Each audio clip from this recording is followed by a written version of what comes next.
kulanti wanaagsan daawadayaal meel kastoo dunida ka joogtaan kuna soo dhawaada barnaamijkan aanu ku wareysanayno wariyayaashii 91 lagu dilay magaalada Muqdisho eheladoodii qaar ka mid ah sidaanu hore idinkaga ballan qaadnayba barnaamijkan caawa waxaa marti iigu ah 5 wariye la dilay 3 ka mid ah eheladoodii labada kalena dib ayaanu idinkala soo socodsiin doonaa 3 wariye ayaa waxay kala yihiin Cabdulqaadir Ali Iidle Allah u naxariistee iyo waliba Cabdi Sheekh Ali Allah u naxariistay iyo Mahad Aadan Xasan saddexda wariye ehelkoodii ayaa ila jooga waxaan jecelahay inaan ku bilowno hadii Ilaahay yiraahdo eeladan ila joogtay inaan iskiin baro marka hore waxay ila joogtaa hadii Allah yiraahdo jecelahay inaan iskiin baro hooyo Faadumo Salaad Faarax oo dhashay Cabdi Sheekh Ali waxaan kaloo jecelahay inaan soo dhaweeyo iskiina baro Marwo Faadumo Macallin Abuukar oo Cabdulqaadir Ali Iidle xaaskiisii ahayd ربي هورحمد يا سيدو كلا أحمد آذن حسن أولا شيء مهد أيان جعلها إن الدين شو قد بيها دي إلهي لهذا صدق هذا ومقليان دال كان إنجليز يدال سويدن أيه كلا جوجان وحنا جعلها إن نوجانو هرتدت كانوا يا هاين إن نحسنه ودعينه إسلام الحين تانا برنا دت كأي هاين أي سنقولين قف وهر الانتي أمل الجلي أو اللوبو لكن ehelkoodii qaraabadooda saameynta ku yeelatay dabeecadahoodii dhaqamadoodii inaan weydiino oo waxyaalo fara badan oo lagu ogeyn dadkan magacyadooda aan maqalnay oo in badan oo kamid ah wajiyadooda aan aqoonin dad yar oo la shaqeyn jiray maahane eheladooda ayaa nooga warbixin doona hadii Ilaahay yiraahdo waxaan marka hore jecelahay inaan soo dhaweeyo hooyo Faadumo Salaad Faarax hooyo soo dhawow way maqashaa هوي سولو وكان ما دعلني مقعد عبد الحفيظ محمود جامع بالي هذا هويو بريجو لشيء عبد الشيخ علي بل لشيء دي سي بربارين تي سي واحد كحسوسته هوي نوشة هذا مات بربارين دي سو هذا لا صبر بارينه ما أنا مركز ساعد ويجا ما كنت أقول شيء ما قرتي جيل مركو لمن هيا لك سكراني يا وقرتي انت وصل لمن كهر دبعدي سي وحيالي جعلان جرى يرانتي سي ما حد كحسسته هوي لو انا اكسبوها وانا معمول هيا لو انا اكسب انا معمول هيا dadka da hogaamiyo daadiye markaad leedahay dadka daadiyo wax maamula ayuu ahaa ma reerku u shaqayn jiray maxuu qaban jiray shaqadiisu maxay ahayd warbaahinta ka sakow reerkana waa noo shaqayn jiray warfaafintana waa u shaqayn jiray حنانة حولها واحد حنانة حولها وكبحي حنانة حولها وكبحي وحوق الراديو مقدشو وقرت الراديو مقدشو يمسو كشقينا يا حسوس هذا ديبو في ريسيد والله ما حسوسنا عند واحد بدنا كشقينا هاي وقرتي هوي هذا وما تنتهي وكوسو نقوليا هجينا هنا هذا حوق بيا هجينا هذا سويدن إيه فاطمة معلن أبوكر فاطمة سودو ودوا عبد حافظ وما سنتهاي مقعي وفاطمة معلن أبوكر وكسودو وين يا وكا وقرتي فاطمة واحد يقول رنتها دي لهي هذو أضيقا عبد القادر بالماشا اسكو براتين يبري سماتكي واحد كحسوستين والله عبد حافظ وبرسماتكي odagaygu waxaan isbaranay 82 bilowgeedii ma sha Allah 83 maxay ahayd horaanteedina waa aqal galnay ma fahamta si fiican marka odagaygu wuxuu ahaa nin aad iyo aad u dabeecad wanaagsan ma sha Allah u afgaaban wadaad ah shaqadiisii waxyaalaha loo diran aad uga adag oo barbaaray family aad u fiican oo kala dambeyn iyo asluub iyo xaq diineed ba aad uga muuqato ma sha Allah وقرتي طبعا أذوق قفكي نلاش لقب سليم هذا هيد إن كستو قدر إذن كلا ودي محد دبعدي سيجار كها مدي الله وك حسوسن كرتا أو قلبي أقولي كجرة run ahaantii cabdi xafiid haddii aan kaaga warramo dabeecadihiisa nin dabeecad adag ma ahayn maasha allah nin asluub lahoo dadala dhaqan ahoo maaragtay aad iyo aad aan la soo koobi karin naxariis badan xushmad badan qadirin badan bulshadana maaragtay magac gooni iyo maamuus ku leh xagga dhalinyarada la socodka iyo xagga diriskaba iyo xagga reerkiisa iyo xagga ehelkiisa nin u wadaag aad iyo aad ugu wanaagsan buu ahaa ma fahamtay aad iyo aad waa kugu soo noqonayaa axmed haddaan u gudbo axmed soo dhawow sida asxaabta kale aan kusoo dhaweynayaa bal gudagal kolay su-aasha waa maqashay su-aasha la midka adiga asaga yaa weynaa maxaad ka xasuustaa miraal marka hore waan dhowahay aad baan ugu faraxsanahay barnaamijka inaan kasoo qayb qaato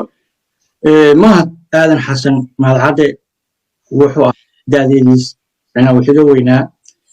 oo gabadh deeqa aadan xasan yidhaahdo noo dhexaysa oo iyadana walaasheen ah maanta joogta marka mahad curadkii wuxuu ahaa reerka hogaaminayey ka qayb qaatay nolosheena iyo korriimadeena xataa qayb ka qaatay bulshadii aan la soo kornay xaafadihii aan degenayn bakaaraha ama madiina waxay ahaayeen dad aad u jecel ilaa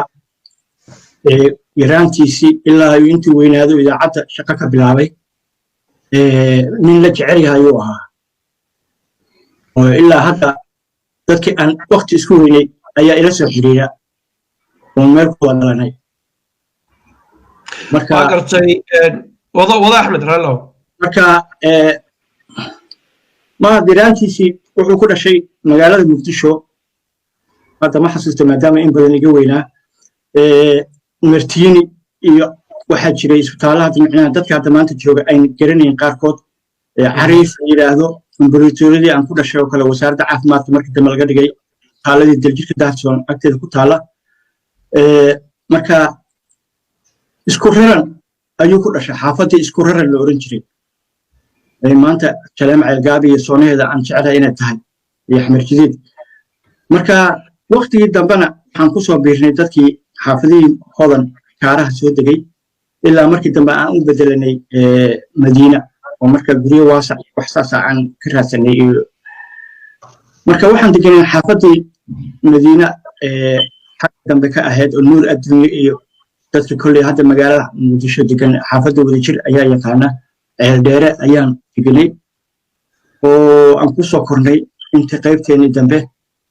marka mahad wuxuu ahaa nin aad looga jecel yahay xaafadda maadaama macallin ahaa macallinnimadiisuna 81 meelaha uu dadkii xalana ka soo baxay ayuu ahaa maadaama wuxuu dhigi jiray maadaama macaa wallaahi markaa dee nin dhalinyarana waan ahaa waayo 91kii haddaan 21 aan jiray dee markaa 80 iyo xogaagii waad qiyaasi kartaa intaan jiray macnaa dugsigii anaaba kalaaska shanaad meelahaas dhiganay laakiin wuxuu dhigi jiray juqraafiga isaan jeclahay laakiin iskuuladii uu maanta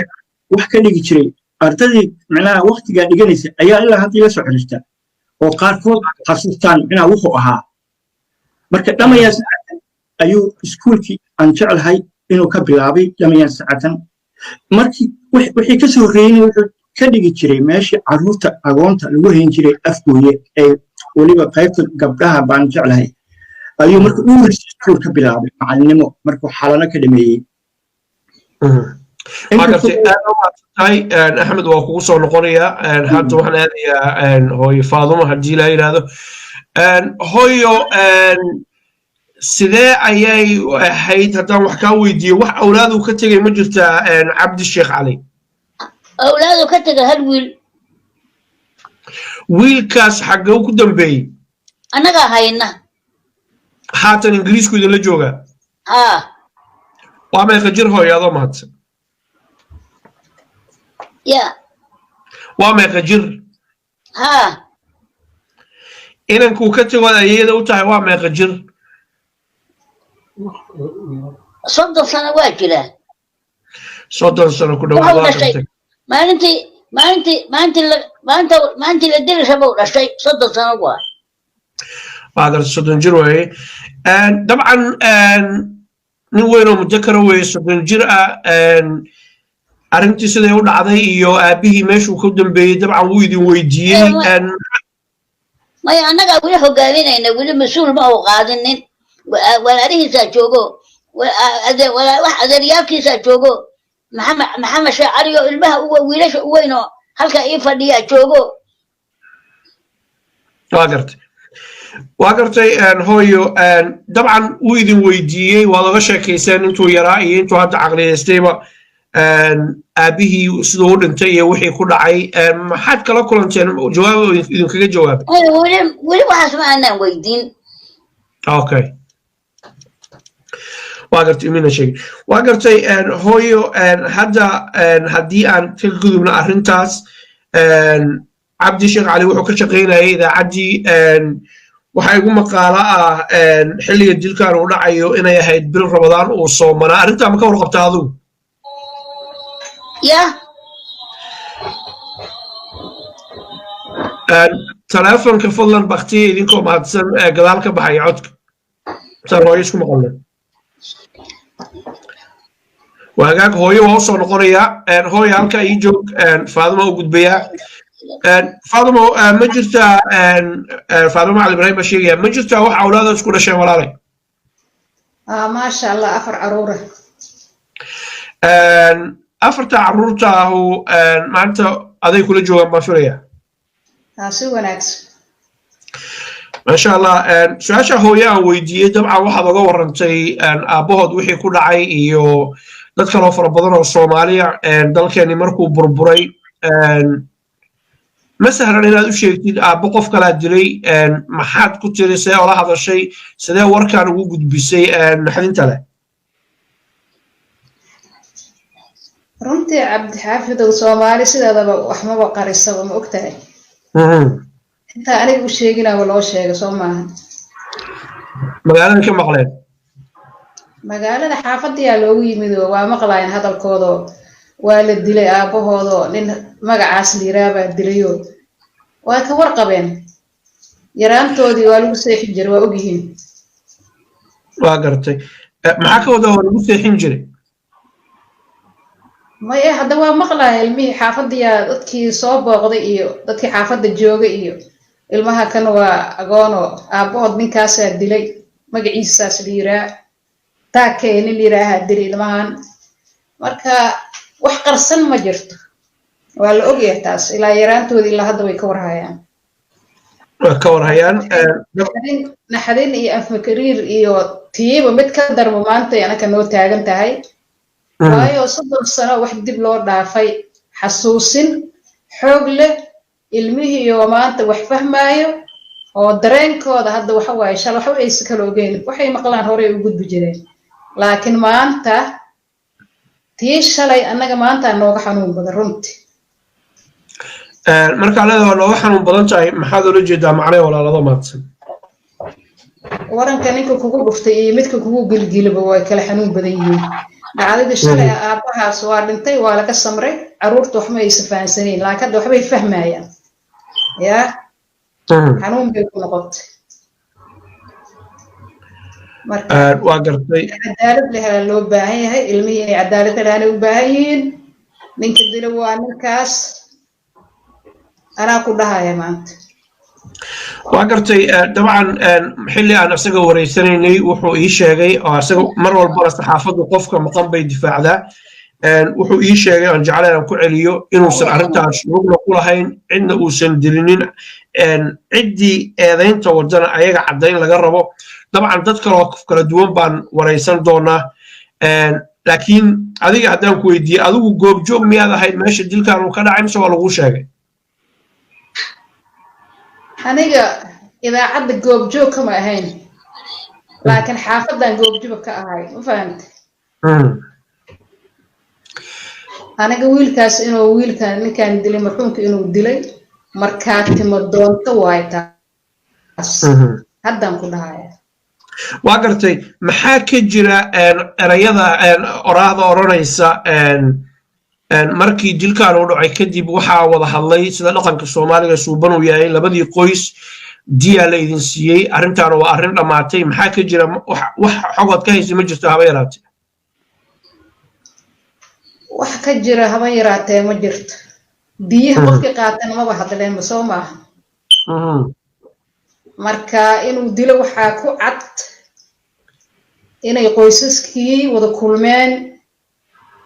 wada hadleen arrintii meel isla dhigin dagaalkii 4 bilood uu qarxay taasaan goobjoog u ahay ana idaacadda goobjoog kama ahayn dagaalkii 4 bilood waxa ka wada dagaalkii u dhaxeeyay madaxweynihii hore Soomaaliya Cali Mahdi iyo Caydiid nacamtu billah marka su'aashii hore hadaan kugu soo celiyo Faadimo Macallin Abu Karay wax diyaar leeyahay ma siinin laakiin wada hadal labada qoys ayaa bilowday baa leedahay oo meel dhalin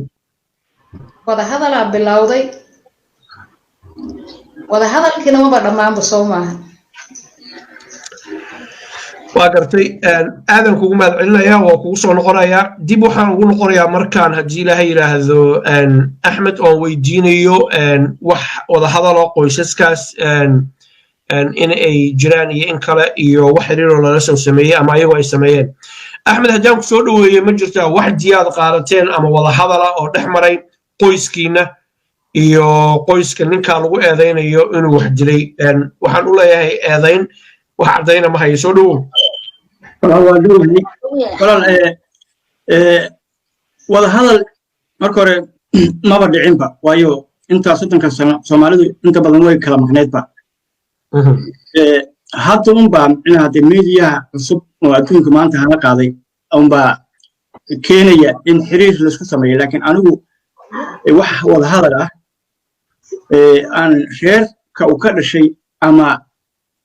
aan wada xiriiray ma jirto haddana waa kan taaganba meelaha anigu madaxiiba eedeysana laakiin dee cadaaladdan ka yeelin waa gartay aad baa ugu mahadsan tahay waa mahadsan tahay hooyo Faadimo dib ugu noqonayaa hooyo haddaan adiga mar kale kugu soo dhaweeyo ma jirtaa wax wada hadal oo labada qoys u dhaxeeya oo xaal mastuur ah oo arrinta lagu soo afjarayay ama jiyaha oo qoyska la siiyay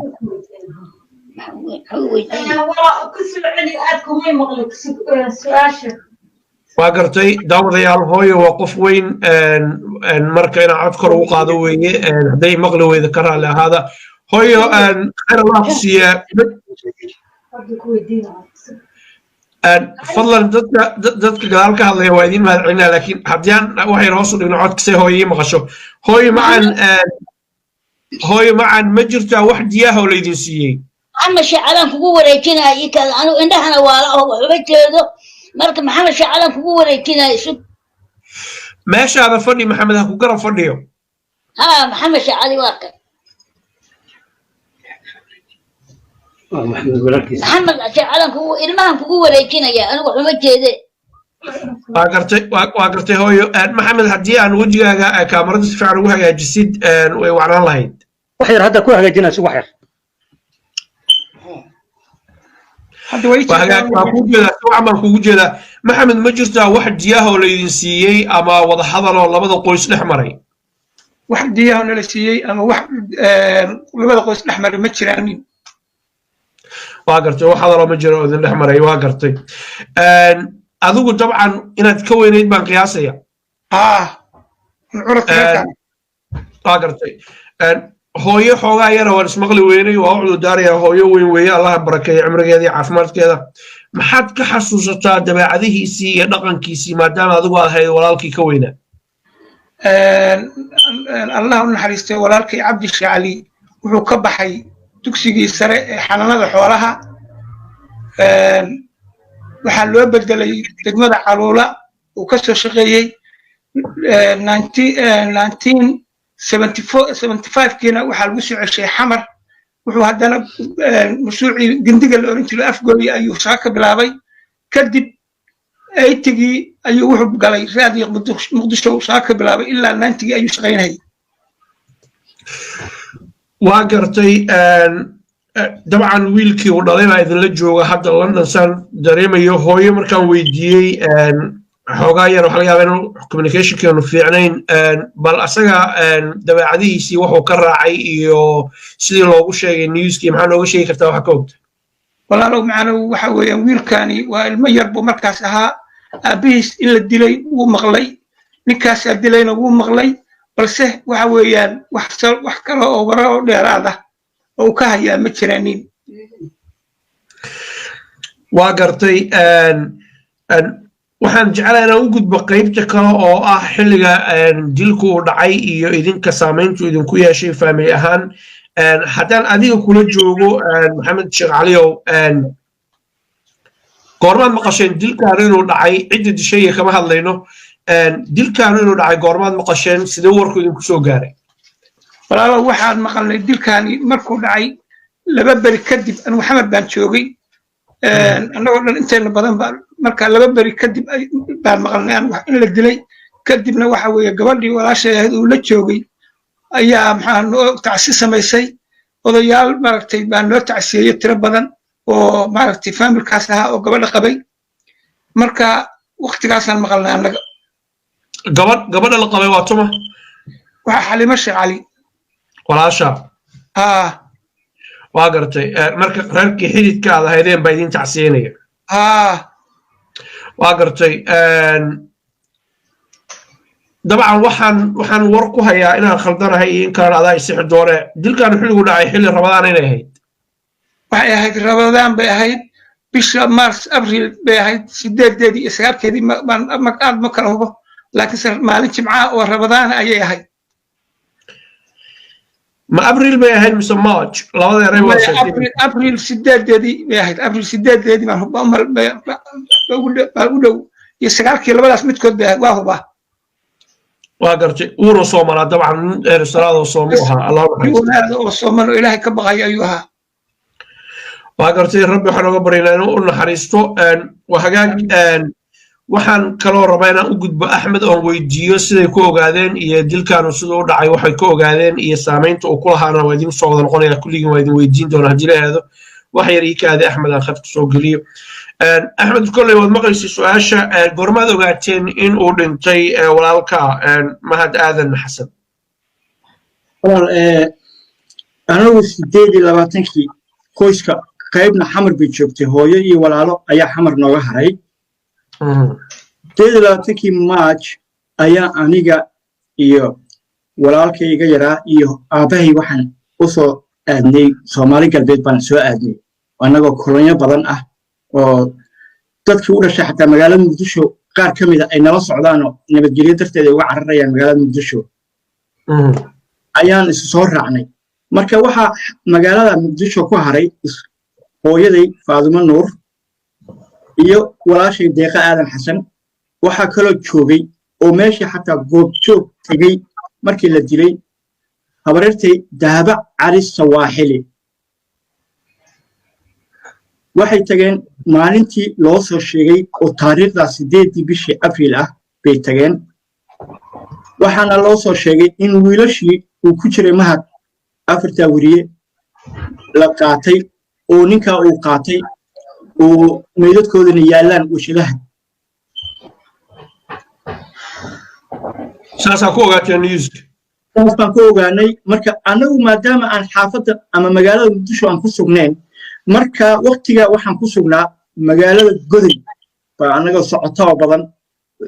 ayaan joognay dhalinyaro marka aan qaraabanahay baa naga daba yimid waxaan alifayo ama maanta aan wax ka sheegay maaha waxay ii sheegeen nin la yiraahdo Taakeye inuu walaalka dilay meedkiisina ilaa hadda waa leeyahay dadkii qaar baa maadaama inta islaam ahayo aasay dadka wixii meyd ay arkaan Axmed Waraalo see ku ogaateen in meydadka la geeyo warshadaha hadii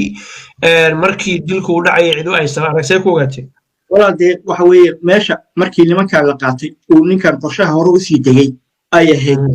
dadkii qaar baa baqayay oo ka baqayay inuu asagaba xataa macnaha magaalada oo ka baqayay in ayaguba la dilo ayaa soo ogaaday waxa lagu soo ogaaday dadkiiba aqoonsaday in dhalinyaro laga soo qaaday meesha lagu laayay oo meedadkooda yaalaan marka islaamta hooyo waxa soo wargeliyay markaan kula yimicnaa arrintu marka waxa soo wargeliyay yar magaalada Muqdisho qabiil ahaan ka soo jeeda oo jaar ahaan baa hooyo u soo sheegay oo asagana markaa doonaya inuu idaacadda farsameeyaan ama wariye ka noqdo oo maalin walba tegi jiro araajiyo wax geysan jiray ayaa soo wargeliyay hooyo oo yiri hooyo mahad waa la dilay marka aroortaas uu baxayna asaga maalintaa buu tegayba intuu rabshado iyo wax dhacayna ma tegin aroortaa buu tegay aroortaana hooyo wuxuu ka qaatay fasax ah hooyo furahan baan geenayaa maadaama istuudiyihii iyo qaybihii kale furihii koobiga anigu aan hayo dhowr goorna la ii soo diray dad baan geenayaa markaas tiri carradu nabad ma ahane qof walba gurigiisa ku jiraayay soo noqo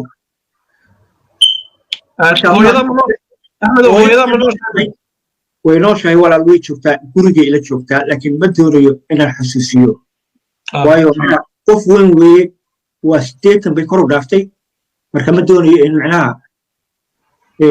sidii gabadhii walaashay Faadimo ay sheegayso macnaha waranka haddii lagugu dilay xusuusta 30 sano in maanta ay dib u soo xasuusto oo ku soo noqonaya Faadimo Ali Ibrahim Faadimo dabcan waad maqlaysaa su'aashaas aan weydiiyey ahayd goormaad ogaateen see ku ogaateen maxaa la idiin soo sheegay xaaladdu say ahayd muqdisho aad joogtaan bal walaalay sawir ka bix subaxdii uu shaqo tegay subaxdii markuu shaqo tegay saacado kadib baadiga dheeladiyaa soo yeertay war xunaa soo yeeray saacado kadib kolley aniga meelaan yara gaaray soo noqodkaygii suuq yaraan kasoo adeeganayay mar alla markaan soo noqdayna xaafadiyooba la buuxo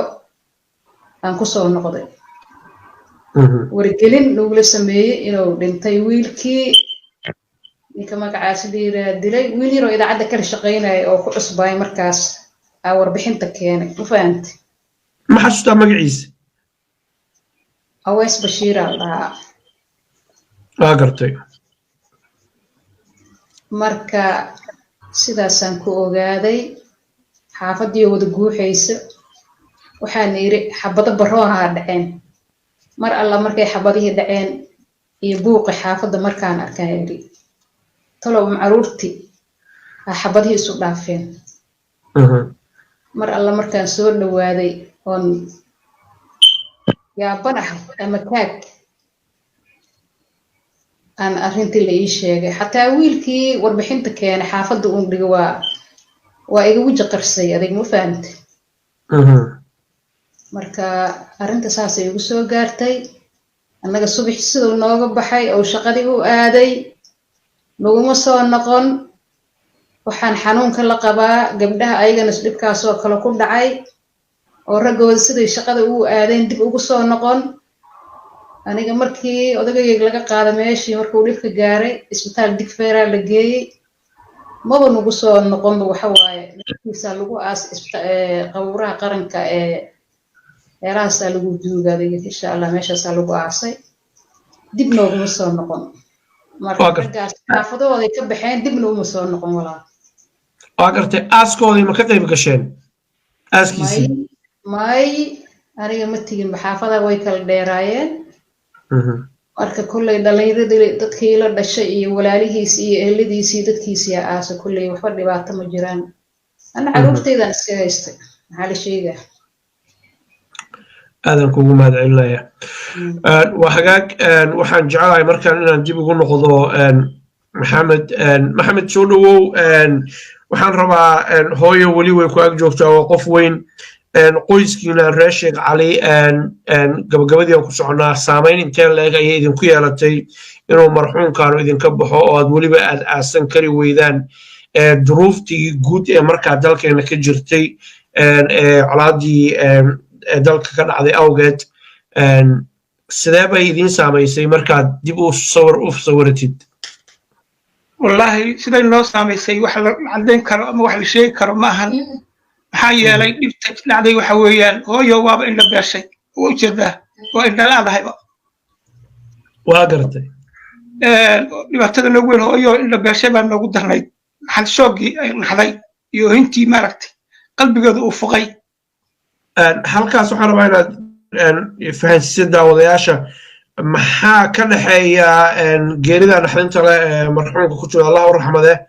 iyo indhalaanta hooyo waxa ka dhexeeya hooyo waxa weeyaan waxay aad ba u jeclayd wiilka kan waxa weeyaan oo qof maaragtay aad ugu roon buu ahaa marka oo kulligan way naga wada jeclayd oo maaragtay aad ugu dhowaa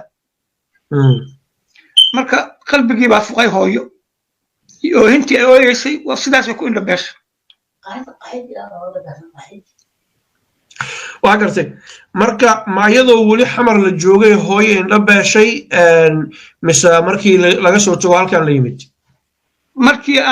markii laga soo tagay maaha hooyo indhaheedu ma fiicnaynba marka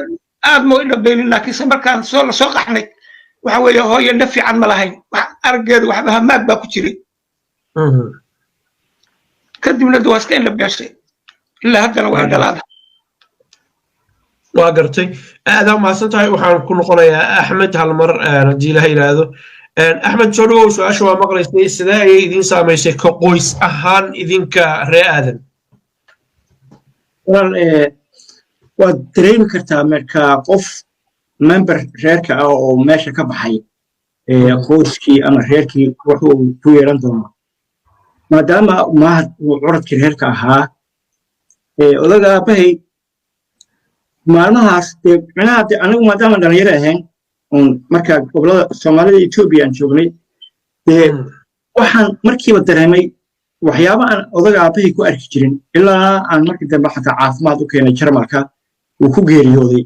waxaa markiiba ku dhacay cudur la yidhahda parkinson ama soomaalida sida u taqaana gariirka naxdintii marka mar walba uu dhakhaatiirtii aan waddanka jarmalka aan geeyey ay waxay dhihi jireen wax faraciisa ama maaragtay hore u qabay waxaan ma jiraan maya wax naxdin ama maaragtay dhibaato uu markaa tabanayay markaan ugu sheekeeyo waati ku qori jireen dawooyin markaa ay ku tujiyaan bay siin jireen ilaa markii dambe 2004 uu ku geeriyooday magaalada Bonn oo aan deganeyn marka dhibaato taa iyo murugo badan oo mar walba markaa soo xasuusatay qofkii dilay oo magaalada iska tamashileynaya macnaha aduu ahaan lahaa walaalkay ama wariyaasha maanta la dilay hadday ahaan lahayn niman dhigicab oo dadka ayaga laynayaan oo lagaa dilay waxba macnaha caloosh kuma xanuun lahayn laakiin nin maskiin oo saaka u soo qashta tegay baa waxa soo heshid oo dee loo dilay gardarro waa dareemi kartaa waxa macnaha nabarka uu kugu yeelayo marka way jirtaa waa tan hadda aan ku leeyahay hooyaday macnaha ma doonaya media inaan soo fadhiisiyo ama TV-ga aan horteena kaaba ka mid ah oo macnaha xaggii aad ka wareysanayso ma xag kale aadaysa maadaama ay dhexdeeda isku booqayso marka way jirtaa murugo badan dhibaato badan waliba xataa ha ugu sii badnaato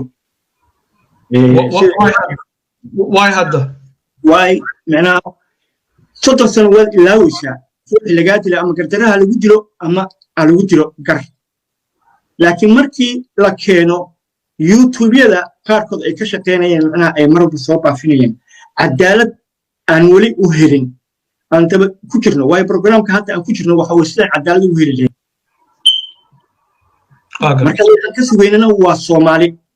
walaaladeen muslimka ay Soomaali baan ka sugeynaa waxaan ka sugeynaa wax alla wixii cadeyn ay ka hayeen waayo ruux walba oo ka tagay anta ilmaha yar marka iskuulka u dirsid oo maanta wax ku dhacaan miyaa la daba socotay miyaa markuu ku fay miyaa wax mar walba ma daba joogto sida baabuurta kaamirada lagu xirayo kale ma noqonaysid marka waxaan ka doonaynaa Soomaalida walaalaheen markaas goob joog ah meel walba adduunka ay joogaan hadday nool yihiin waxaan ka doonaynaa xiriir inaan la sameyno cadaalad aan helno waa gartay waa usoo noqonaya mawduucaas waxaan rabaa inaan su-aal kale hadda hadalada dhahaysay eray kasoo dhex baxay oo ahaa dhakhaatiirtu waxay yidhaahdeen aabba allaha u raxmadee Parkinsonka markuu ku dhacay oo si fiican u bixida cudurka dadka gacmaha geliya dadka qaarkood xusuustuu ka qaadaa laakiin gacmo gariirkaas bilowgiisa hore weeye dhakhaatiirtu waxay ku yidhahdeen wax dhibaato waxay ku yidhahdeen ciddiina wax ka mid a xanuunkan qabay ma jiraan mayaa tiraahdeen maxay kale oo u sababeeyeen amase ay kuu sheegeen oo xanuunkan uu ugu yimid balslaam waxay ugu yidhaahdeen way weydiiyeen dagaalkii micnaha Soomaaliya kii maadaama qaxooti aan ahayn oo markaan dee sifaa kala kuma aynan tegin meesha ilaa micnaha ama tamashle kuma tegin ama dalxiis kuma tegin marka wayna weydiiyeen sifihii micnaha markuu aabaha waddanka joogay ama maartay uu ka yimid ama wadamada kale soo mareyseen wixii keenay wax kaliisoo markaa asaga wadnihiisa ama u dhimaya ama markaa la dirsay miyaa jira marka wixii baan uga sheekeynay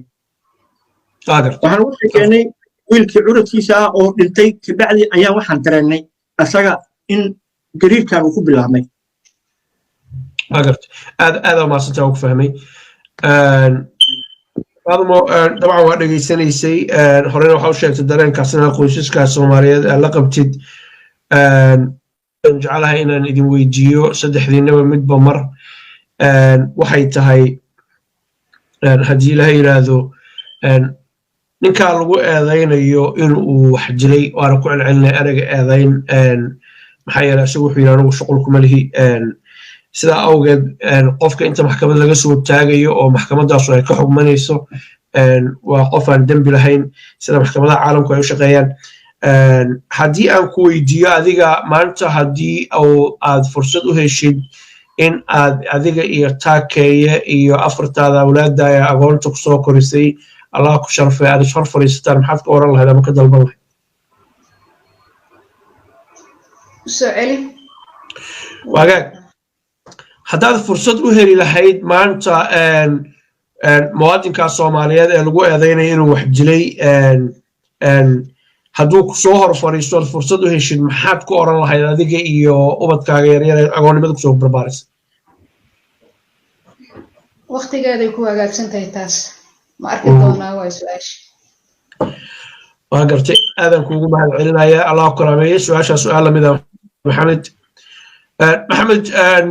maalmaha adduunku waa iska gabagabo dunidan waa laga tegayaa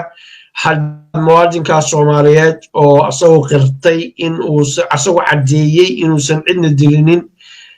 dembigaan iyo eedayntan loo soo jeedinayo aad la kulantid maxaad ku oran lahayd maxaad ka dalban lahayd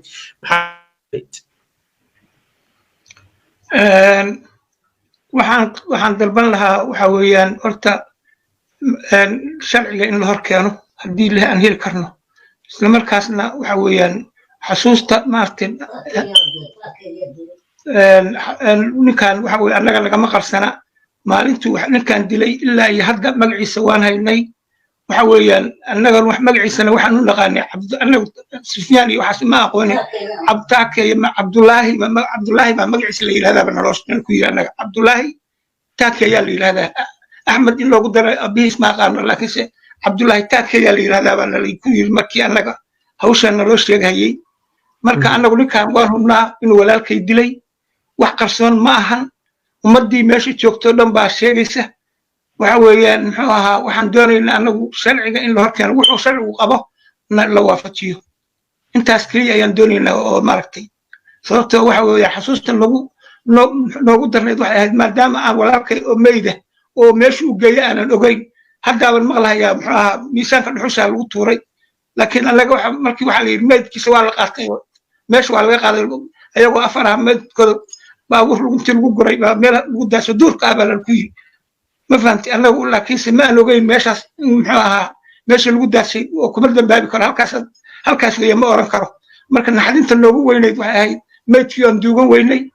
annagii oo maaragtay nafteenii muxuu ahaa socodku nagu xadirnaa dhibaatadaas noogu daran marka waxaan doonaynaa sharciga in la waafajiyo ninkaas odaga ah annagoo maaragtay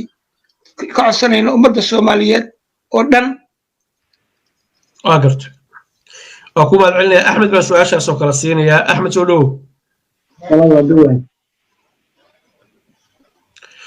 su'aashu waxay ahayd ninkii walaalkaa dilay ama dadkii walaalkaa dilay haddii lagula kulansiiyo aad hor fariisataan aad fursad u heshid si nabada ku jirto oo deganaan ku jirto oo dagaal lahayn oo weerar lahayn haddaad is hor fariisataan maxaad ku oran lahayd maxaad ka dalban lahayd والله هدو أسأل مركز ورلي ما لها ويفعلنا لكن وقت حاضرك وما بنانا قلب كلي أو بنان واحد ما تقانا روح مركز دم بيجا ومالتي إلى أنت سور استاجو إلى هذا دم بيجا بقلي مركز waa laga yaabaa inaan marka aan arrintii aan annaga go'aan family ahaan qaadan lahayn inaan ka soo jeedinay meesha laakiin ruuxu hadduu asaga ku indha adeegayo amba intaan wax sameeyo waan istaagi karaa waan oran karaa waxaa ma samayn laakiin waqti bay qaadanaysaa markhaatiyaal bay noqonaysaa way dadkan macnaha xoolo uu meel ku soo xirto marba mid la baxaya ma ahan waa dad bini aadana wadankii u dhasheen joogeen weliba magaalada ay ku dhasheen joogaan marka waxaan doonaynaa hay-adaha xuquuqda wax meel walba aan marno inaan cadaalad helno inaan dhamayso walal raalliho waayo fursaddii aad hadda su-aasha weydiinayso fursadda asagay ahayd taa ma ahan annaga su-aasha asagay ahayd inuu ciidda isku qarin bay ahayd oo hor yimaado meelyaha uu sheego marka alla markii dee nin walba macnaha dee aan cadaalad darro ka tabanayo ruuxi waa inuu cadaalad helaa waa gartay waxaan ugu dambayntii su'aal dadka qaarkood ay suuqa la marayeen ama dadku ay isweydiin karaan aan ku weydiiye adoo aad u soo koobaya dabadeedna martida kalaan weydiinaya dadka soomaalida ahu markii dhibaata ay dhacdo waa la bedelaa qof shakhsi ama laba ama saddex waxay geysteen ayaa ummad dhan burush saxarada loo mariyaa oo la yidhaahdaa saasaa naloo galay iyo qabyaalad baa naloo laayay waxyaalaha la midka haddii qof iyo laba ay dembi geysatay anagoo wada og soomaalidu inay islaysay dagaalo fara badan dalkeena ay ka dhaceen qabiil aan la dilinin ama wax laga dilinin ama dhibaatada aan qayb ka ahayn inuu yar yahay baan u malaynayaa marka laga reebo qabaa'ilada soomaalidu ay heeb socdo hadday aan leedahay banaadirka iyo dadka dhoobeyda beeraleyda iyo dadka la midka qabiiladan waaweyn inta badan waxay weye dad islaaya oo isdilay inta badan u badan yihiin qof haddii uu dembi geysto ama laba geysato muhiimad intee la-eg ayay leedahay in aan reerka qofka uu ka dhashay oo aan dembiga qayb ka ahayn waxba ka ogeyn ayaga aan matalanin inaan burush saxarada la marinin oo magacooda iyo karaamadooda aan lagu ciyaarin soo dhawo axmed waa runtaa marka hore waxa laga yaabaa fikradda haddaad soo jeedaysa tirada dembigaa baa laga galay maanta meediyaha meelaha inta soomaalidu waxay isticmaalaan meelaha adduunku ay ka isticmaalaan waxbarasho iyo micnaha horumar anagu waxaan ka isticmaalnaa meediyaha inta aan ka isticmaalno waxa weeye inta xun waayo hadduu maanta qabiil maanta uu meeshaana dhigay meelaha horumar kale nooma harsana ilaa waan arkaysaa tiifiyadan waan ka daawanaa waxyaabaha ka socda waddankeenni maanta marka ayaga iyo ilaahay bay jirtaa qofkii micnaha maanta anigu walaalkii qabiil looma dilin waayo hadduu qabiilka reerka uu ka dhashay idaacadda ma imaanayn la oran lahaa muuna tegi lahayn waayo magaalada muqdisho ruuxa markuu ku dhasho dee magaaladiisii uu degan yahay marka qabiil looma dilin ninkan wuxuu u dilay oo anigu informationka ilaa 30 sano aan baadigoobka ugu jiray waxay ahayd sadbursi buu ahaa waayo asagoo aan aqoon lahayn uu meeshii soo galay qori wata dadkii micnaha meesha jooga idaacadda farsamo yaqaanka ah idaacadda ka shaqeynaya wariyaasha ka ahaa oo handadaad iyo micnaha kursi ka qaadasho kabacdina asagay la xumaatay oo arkay micnaha inuu godob galay dhiig galay ka baxsaday wadankii marka marna ma oranayo qofkii asagay ilaahiisa hadduu la soo istaago oo yidhahdo haa reer hebel wey taa asagay u taallaa wixii is cunayay dagaalkii ahliga is cunayay taaba asagay u taallaa waayo nimankan weligood qori mayna qaadin mayna tababar xataa mayna tegin weriyaal bay ahaayeen masaakiina aada umahadsanta gartay faadumo aan siiyo in dadka aan laysku darinin oo aan dhiiggaa daatay dad xumaan wada ama koox yar ah aanaysan uga faa'iidaysanin caadifad qabyaaladeed ay kiciyaan oo qof iyo labo dhib ay geysteen ummad soomaaliyeed oo sharaf iyo karaamo huwan oon xumaan isku raacinin oo shiikh leh oo shariif leh aan burushkaas saxarada la wada marinin oon cadaaladii la raadinayay mid ka fog cadaalad darre aan la samaynin muhiimad intee leeg ayay leedahay ka qoys ahaan idin leedahay idinka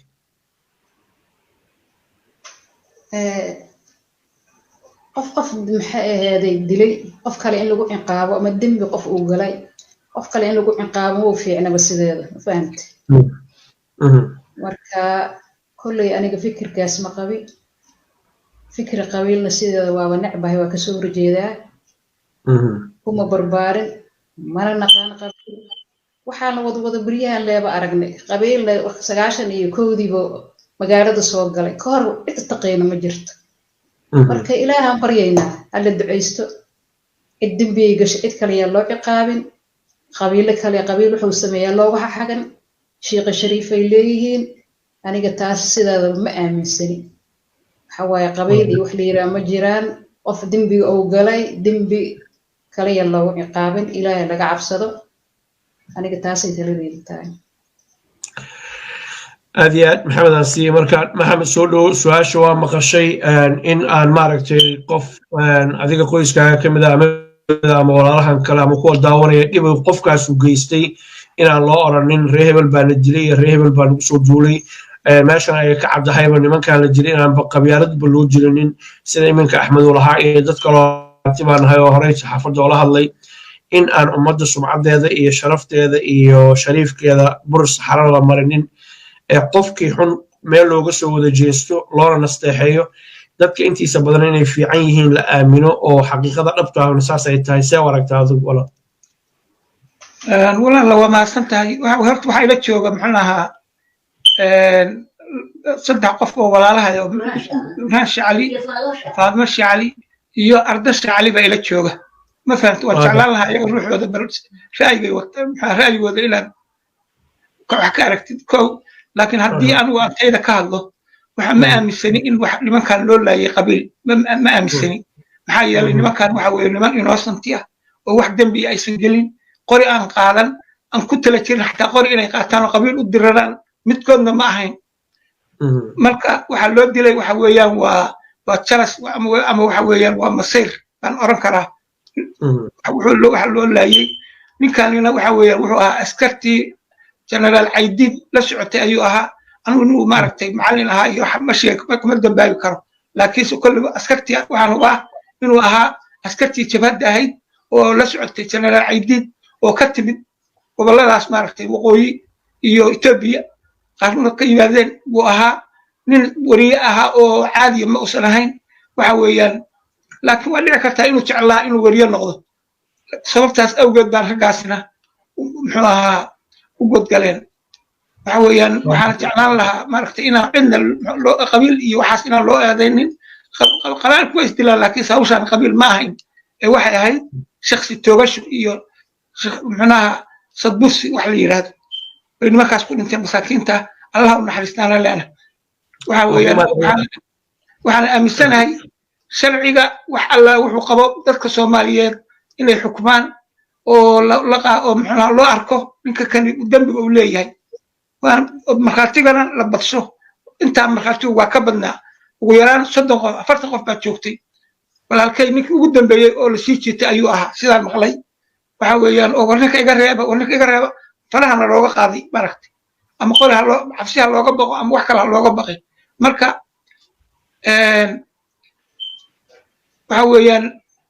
anigu sharciga waxaan ahayn oo aan aaminsanahay ma jiro sharciga ninkaas in la hor keeno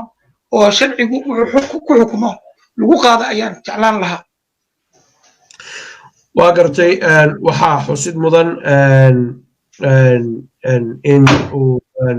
Sufyaan yiri maaragtay muuqaalo oo la soo geliyay inuusan maaragtay jamhad ka mid noqonin haddii aan khaldanayn jamhadna uusan ka mid ahayn oo ahaa nin macallin oo goboladaas shabeellada ka yimid isla mar ahaantaana dowladda Soomaaliya u shaqeynayay marka uu naga maqan yahay qaybtiisa inaan soo bandhigo waa daruuri qofka maqan bayna marwalba saxaafaddu difaacda kulligiin waa idiin mahad celinaya waxaan jeclahay gabagabadii inaan kusoo gabagabeeyo arrintan waxaa jirtay daawadayaal dad Soomaaliyeed oo suuqa la yaacayo aad faraha ku tiris u ah oo lahaa Cabdixafiid ninkan wuxuu u raadsanayaa Sufyaan qoys iyo qabyaalad waxaan magaca Ilaahay ku marayaa markaan wareysanayo ciduu Soomaali ka yahay inaan ogeyn garanaynin dana aan ka lahayn waxaan sidoo kale Ilaahay hortiisa markhaati ka ah maalinta qiyaamada la soo taagaya dadka la dilay qoys ay yihiin inaan ogaanin aanan horay u ogeyn waraysigii aan ugu la yeeshay kadib dad hadlay baan ku ogaaday qoysaskaas cidda ay yihiin wax qiimo ah ama macno ii sameynayso qoysku qofku uu ka dhashay ma jiro hadduu maaragtay saxsan yahay iyo hadduu khaldan yahayba maxaa yeelay qoys xumaan isku raacaa ma jiro